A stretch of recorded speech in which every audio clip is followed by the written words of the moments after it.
But the river goddess intervened, restoring her energy. Agbọmma regained her strength and successfully pushed her baby out.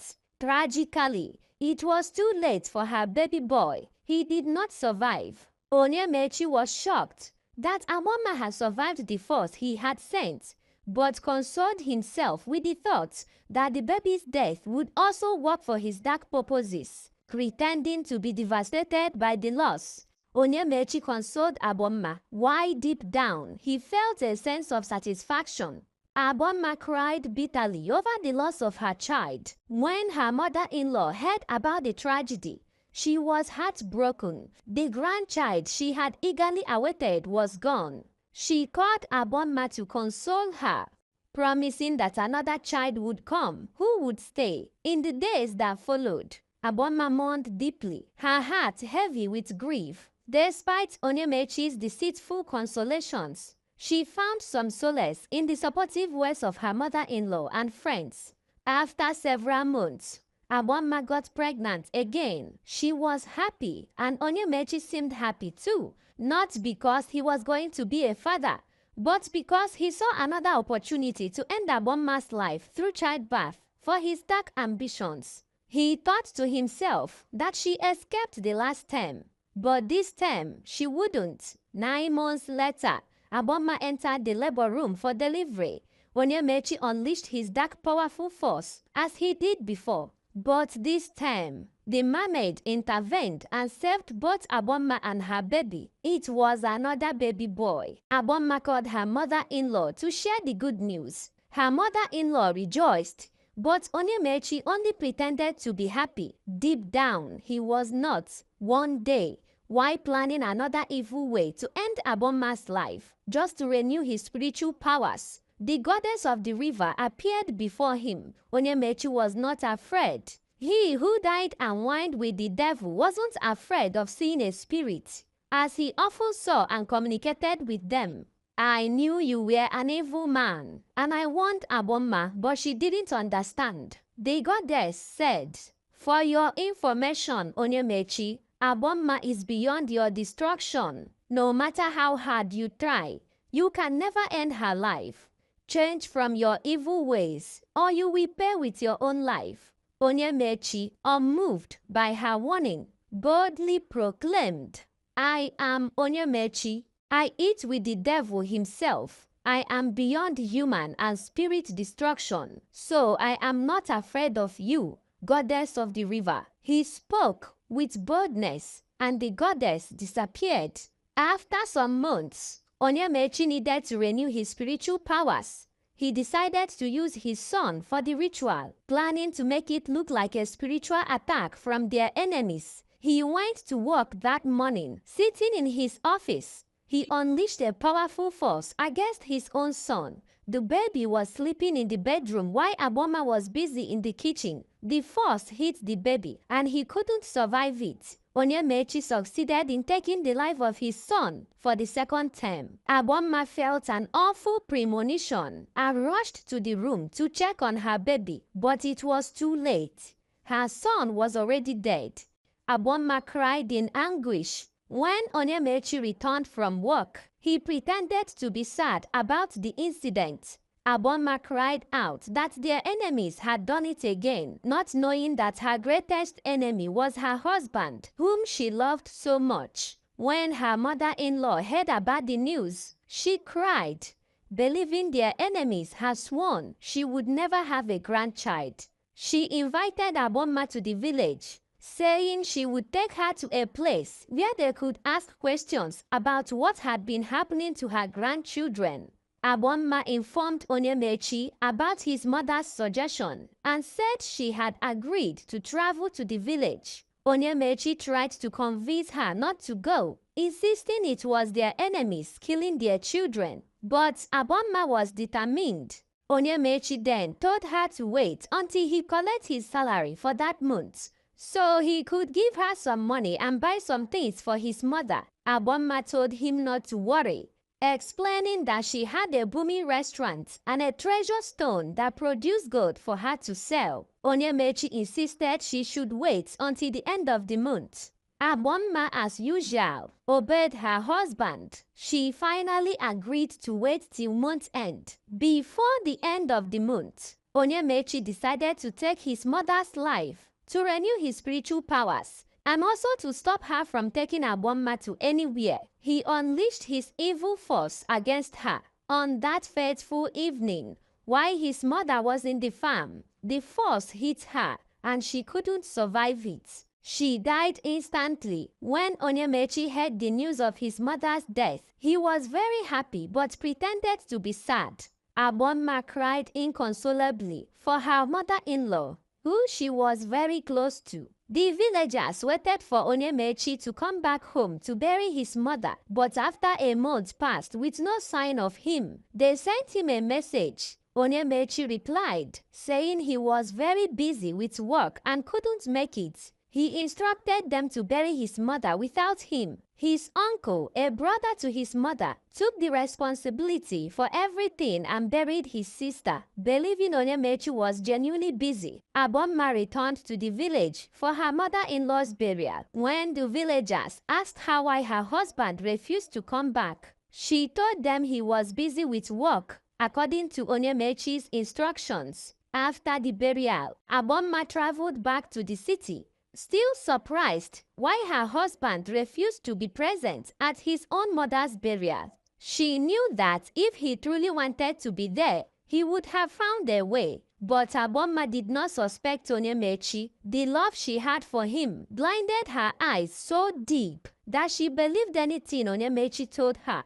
After some months, Agbọmma got pregnant again. This time, Onyemaechi planned to use a different method, since his previous method couldn't kill her. When it was time for Agbọmma to give birth, on that fateful morning, she was in labor while Onyemaechi was not at home. He was in his office, monitoring Agbọmma through his palm. As Agbọmma shouted, "Somebody help me! My baby is coming!" 3 of their neighbors, all women, heard her and rushed to help. Onyemaechi, seeing everything through his palm, released an evil force that clouded the women's minds. Instead of rushing Agbọmma to the hospital, they began to console her. Agbọmma, already losing strength, struggled in labor from morning till evening, fighting for her life and the life of her unborn child. The women, influenced by the evil force, didn't think of taking Agbọmma to the hospital. However, the mermaid intervened, restoring the women's clarity. They immediately remembered that Agbọmma needed to go to the hospital. They quickly rushed her there. Although Agbọmma was exhausted from pushing, with the mama's help, she was able to deliver her baby safely. It was another baby boy. Onyemaechi was surprised how Agbọmma and the baby survived. He was disappointed. After 1 year, Agbọmma got pregnant again. Each pregnancy was a fresh opportunity for Onyemaechi to try to end her life through childbirth.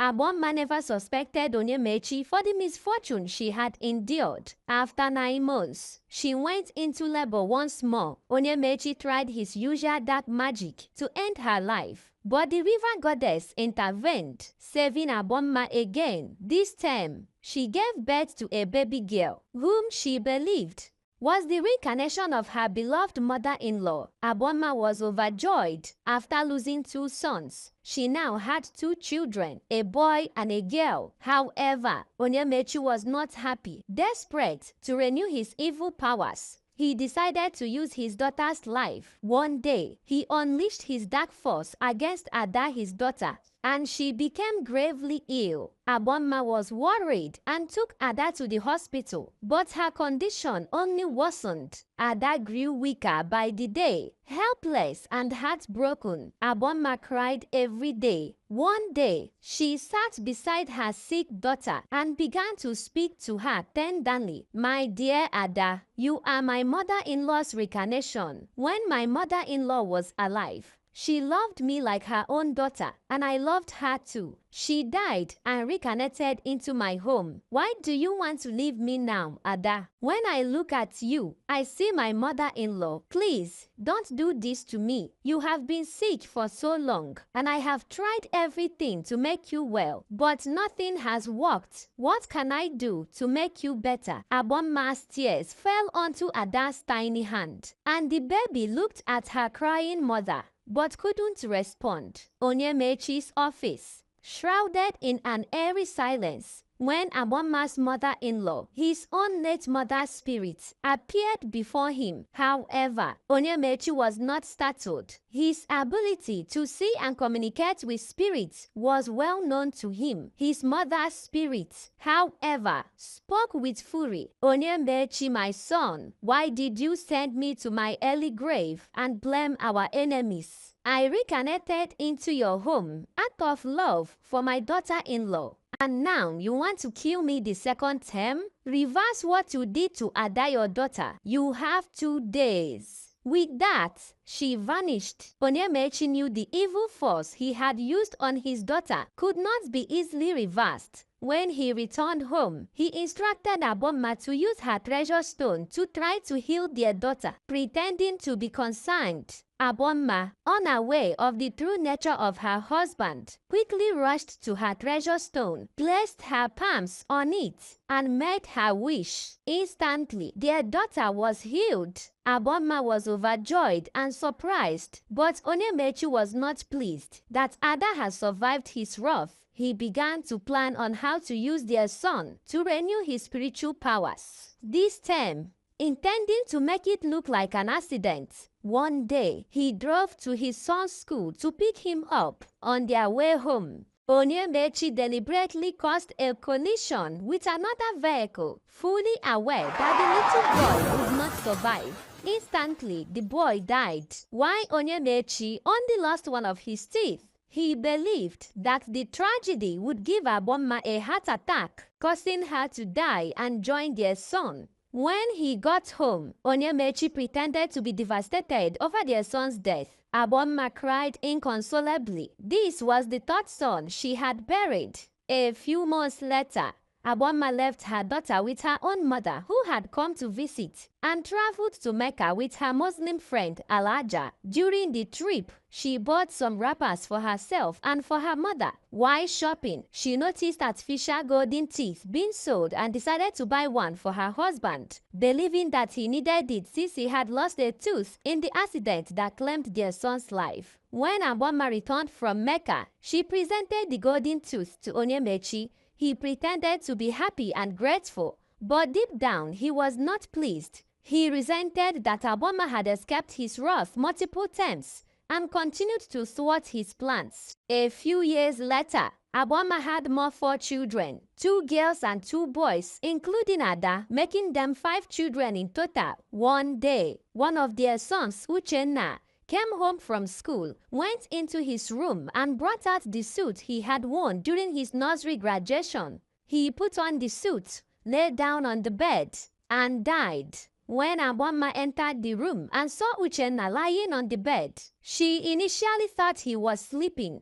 She called him to come and eat, but he didn't respond or move. As she checked him, she realized he was dead. This was another evil deed orchestrated by Onyemaechi. Though Agbọmma was not aware, she cried and cried over the loss of her son, making it 4 children she had lost. While Onyemaechi, deep inside, was truly happy at the success of his sinister plan. After a few years, Agbọmma faced another devastating loss. Her 5th son succumbed to an untimely death, leaving her heartbroken and in despair. She was now left with her 3 daughters, Ada and her 2 younger sisters. The weight of losing 5 children was unbearable, and Agbọmma often found herself in tears. One day, while confiding in her Yoruba friend Mrs. Ajoke about her tragic losses, Ajoke suggested taking her to a powerful native doctor who could uncover the truth behind the death of her children.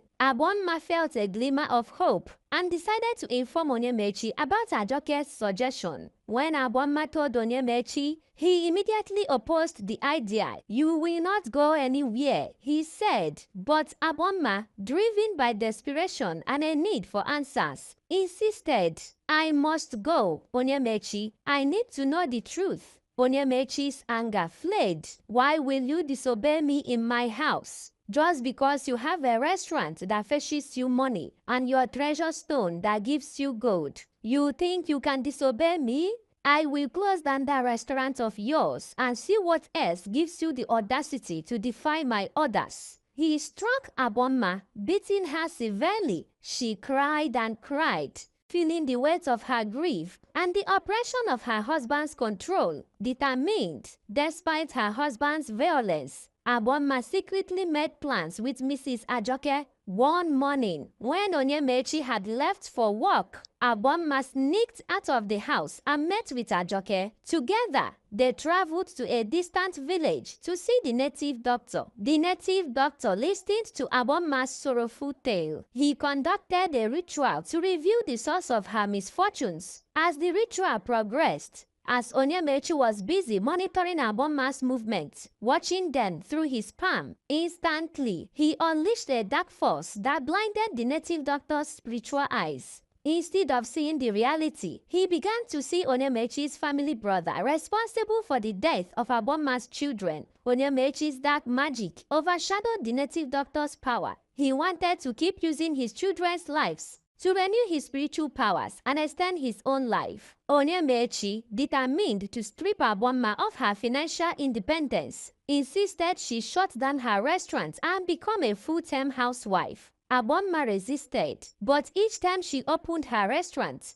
Onyemaechi would beat her severely upon her return home. This abuse continued for months, until one day, fearing of her life and the well-being of her 3 daughters, Agbọmma decided to close the restaurant for the sake of peace. Satisfied with his success in forcing Agbọmma to close her business, Onyemaechi's next target was her treasure stone, the source of her prosperity and protection. He devised a plan to destroy it. One morning, when Agbọmma went to the market, Onyemaechi gathered his early morning urine, mixed with a powerful evil charm, and poured it on the treasure stone. Instantly, the stone shattered and lost its powers. Though the mermaid received the sign, but her focus was on protecting Agbọmma from Onyemaechi's malevolent actions. Agbọmma returned home from the market and felt an inexplicable sense of loss. When she discovered the destroyed treasure stone, she was heartbroken. She knew Onyemaechi was behind it, but she tried to confront him. But Onyemaechi beat her up. Without the treasure stone, their financial security was in jeopardy, and Agbọmma felt the weight of their future pressing down on her. Despite the loss, Agbọmma found strength in her love for her children. Agbọmma became a full-time housewife. Yet,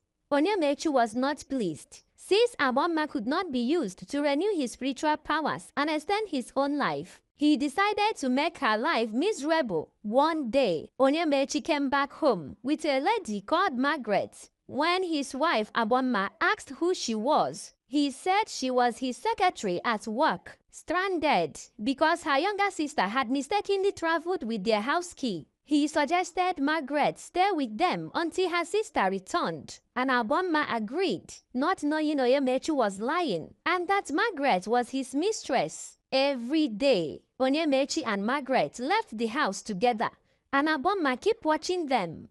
After a week, she asked Onyemaechi when Margaret would be leaving, but he replied, "Margaret is here to stay. She is my woman." When Agbọmma tried to send Margaret away, Onyemaechi beat her up mercilessly and sent her out of their room, forcing her to move into her children's room. Agbọmma confided in her friend Ajoke and shared her story. Ajoke advised her to send Margaret packing, but Agbọmma said she had already tried without success. Ajoke continued to console her, but sometimes Margaret and Onyemaechi joined hands together to beat up Agbọmma. After 3 months, Margaret was still living with them, seeking to kill Agbọmma and take over Onyemaechi completely. She went to a native doctor and acquired the charm. She placed the charm in Agbọmma's fridge, intending to electrocute her. However, Agbọmma, protected by the river goddess, went to the fridge and remained unharmed. Margaret was shocked by Agbọmma's survival. Agbọmma found the charm in her fridge and confided in her friend Ajoke, who took her to a native doctor to understand its significance. The native doctor revealed that it was a powerful charm designed to end her life through electrocution. Agbọmma, surprised by this revelation, decided to fight back. The native doctor prepared a charm in powder form and instructed Agbọmma to pour the powder into her palm, state her wish for Onyemaechi and Margaret's separation, and blow the powder into the air. Agbọmma followed these instructions precisely, thanked Ajoke, and returned home. A few days later, Onyemaechi and Margaret engaged in a serious fight. Onyemaechi threw Margaret's belongings out through the window, and in a fit of rage, Margaret grabbed a kitchen knife to stab Onyemaechi, but Agbọmma intervened. Despite her neighbor's efforts to stop her, yet Agbọmma intervened out of her deep love for Onyemaechi, preventing Margaret from stabbing him. Ultimately, Margaret packed her things and left, finally freeing Agbọmma from her torment. Margaret leaving their house did not stop Onyemaechi from mistreating Agbọmma. Despite the continued abuse, Agbọmma's love for Onyemaechi remained unchanged. She became pregnant and her husband kept beating her, making life unbearable. After closing down her restaurant and losing her treasure stone, life became miserable for her and their children. Onyemaechi starved them, even during her pregnancy, beating and depriving her of food. Agbọmma decided she could no longer endure the suffering. Agbọmma told her husband she wanted to relocate to the village with their children and needed some money for transportation. Onyemaechi refused, claiming he had no money to give her. Determined, Agbọmma sold her expensive wrappers, clothes, and jewelries to raise the needed fund. Her friends supported her decision, agreeing it was better to leave before Onyemaechi beat her to death. Ajoke gave her some money to support her travel. One early morning, Agbọmma set out to travel with her children. Onyemaechi showed no concern for her departure. Finally, Agbọmma left the city. Her mother was overjoyed to have her back home. Agbọmma began to farm on her husband's lands, even with her pregnancy, because she had no other choice. After a few months, Agbọmma gave birth to a baby boy. She sent a message to her husband, but Onyemaechi did not come. Years later, Onyemaechi lost his job and began to face a difficult life. Decided to relocate to the village. When he arrived empty-handed, Agbọmma was happy he had finally joined them. Over the next few years, Agbọmma had 3 more children, making a total of 7, despite having lost 5 children in the city. One Sunday morning, Agbọmma went to the church with 4 of her children, leaving 2 at home to look after their newborn sister, who was sleeping. When Agbọmma returned from church, she found her newborn baby girl still sleeping, but soon realized she was dead. Adding to the 6 children she had lost, devastated, Agbọmma and her other children cried over the loss. Onyemaechi, however, was secretly pleased, having caused another tragedy after so many years. Villagers, including Agbọmma's mother, came to sympathize with her and offer consolation. Heartbroken, Agbọmma counted the number of children she had lost, and in her anguish, angrily went to the river to call upon the mermaid. When she got to the river, Agbọmma began to cry, calling upon the goddess of the river. "You blessed my womb with children. Why do you watch me bury them? I am tired of the pain of child loss. Help me protect my children. Out of 12 children, I am left with 6. Please protect them for me." She left, not knowing that she had always been Onyemaechi's main target, and that the mermaid had been protecting her from his wrath.